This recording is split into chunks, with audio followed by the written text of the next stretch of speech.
નમસ્કાર દર્શક મિત્રો, હું છું રિપોર્ટર યાસીન બાબોર અને આપ જોઈ રહ્યા છો ફતેપુરા લાઈવ।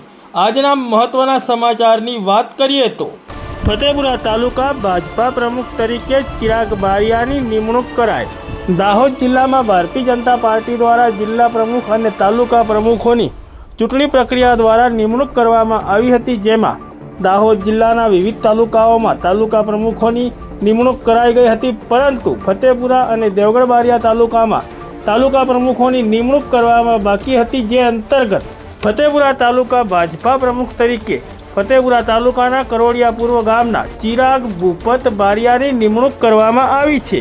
ફતેપુરા તાલુકાના કરોડિયા પૂર્વ ગામના ચિરાગ ભૂપત બારિયાની ફતેપુરા તાલુકા ભાજપા પ્રમુખ તરીકે નિમણૂક થતાં ફતેપુરા તાલુકા ભાજપાના અને દાહોદ જિલ્લા ભાજપાના વિવિધ હોદ્દેદારો અને કાર્યકરોએ તેઓને શુભેચ્છાઓ પાઠવી હતી।